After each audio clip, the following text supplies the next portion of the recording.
अस्सलाम वालेकुम जी, की हाल चाल है? तो वैसे ठीक है। मैं उस्मान गिल, तुसी देख रहे हो यूट्यूब चैनल जट व्लॉग।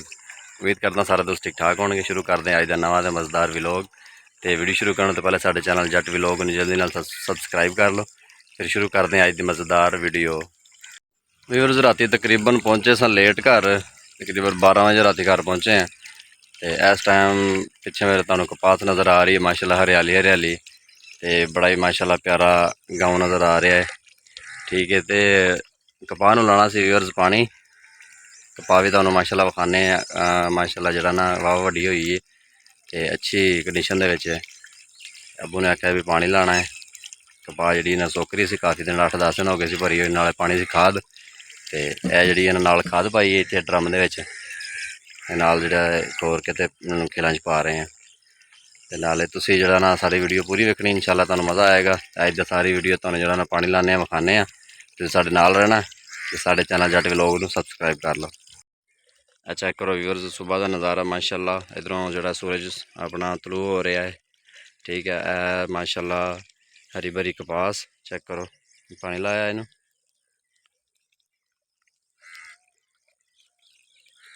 ठंडी ठंडी सुबह की हवा तो माशाल्लाह साडा वो सामने घर नज़र आ रहे हैं।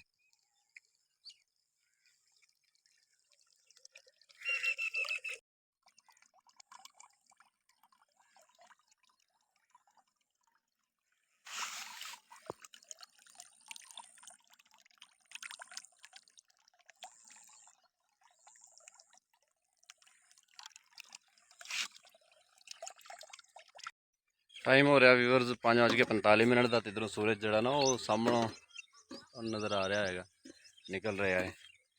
तो मौसम की सूरत हाल व्यूअर्स है कि हल्के हल्के बादल वगैरह होए ने उत्ते, लेकिन बारिश का फिलहाल कोई इम्कान नहीं है। क्योंकि कल असी बहावलपुर उतों सॉरी लाहौरों निकले हैं ना, तो बाद च बारिश पिछे काफ़ी ज़्यादा हुई है।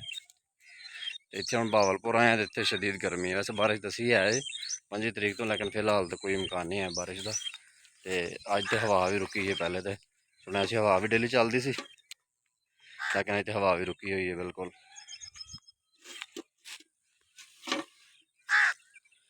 वो वीगा व्यूअर्स भर गए तो हुण जिहड़ा ना इस साइड के सामने 3 वीगे ने, उत्थे मैं ड्रम रख के आया। तुहानूं मैं विखाना वो सामने पिया ड्रम, वो चेक करो वो नज़र आ रहा पिछे और ड्रम पिया है। तो इत्थे जिहड़ा ना बाल्टी तो कई भी लैंदी, तो बंदा एक पिछे आया सी आंदा सी मैं पानी तकरीबन 2 कनालां व्यूअर्स ओहदियां है सी, आंदा सी मैं भर लवां ते बाद च फिर तुसीं जिहड़ा लै जाइओ। तो वह कंप्लीट कर लेंदा है।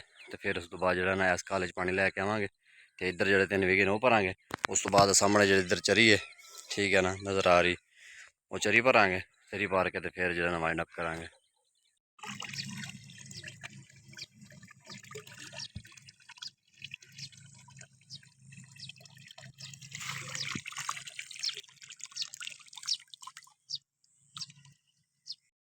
व्यूअर्स लैंदा है पानी पहले क्यारे सामने लाया है, नाल जिहड़ी खाद खोर के पा रहे हैं। नाल जिहड़ा ना कोई जिंक है वो पैकेट उस साइड ते पिया, मैं तुहानूं विखाना किहड़ा जिंक पा रहे हैं। इहदे विच यूरिया खाद ते नाल जिंक मिक्स करके ना ये पा रहे हैं। ते सामने जिहड़ा ना इहदे विच जिंक है सारा, तकरीबन थोड़ा रह गया, सारा घोल के इहदे विच मिक्स कर देना है।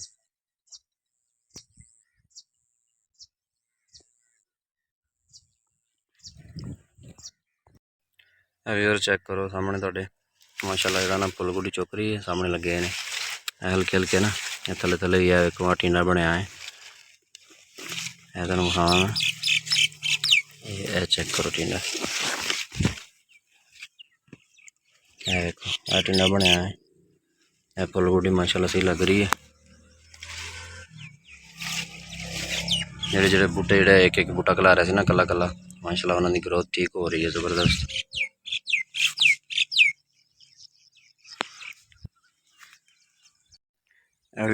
पा दी है खाद तो नाल जिहड़ा ना जिंक पा दिता है। ये तुहाडे सामने जिंक है जी, थायोवेट जेट 10 एजेंडा का है, फफूंदी का जहर सर्जरी इस्तेमाल के लिए। ये तुहाडे सामने है जी।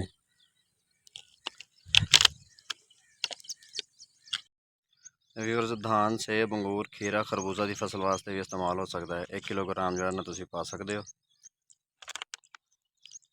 100 ਲੀਟਰ ਪਾਣੀ ਦੇ ਵਿੱਚ ਜਿਹੜਾ ਨਾ ਇਹਨੂੰ ਹੱਲ ਕਰਕੇ ਮਹਿਲੂਲ ਬਣਾ ਕੇ ਨਾ, ਜਿਵੇਂ ਇਹਦੇ ਵਿੱਚ ਡਰਮ ਦੇ ਵਿੱਚ ਬਣਾ ਕੇ, ਤੇ ਤੁਸੀਂ ਥੋੜ੍ਹਾ ਥੋੜ੍ਹਾ ਜਿਹਾ ਟੂਟੀ ਖੋਲ ਕੇ ਤੇ ਛੱਡ ਦਿਓ, ਤੇ ਖੇਤ ਦੇ ਵਿੱਚ ਜਿਹੜਾ ਜਾਂਦਾ ਰਹੇ ਥੋੜ੍ਹਾ ਥੋੜ੍ਹਾ।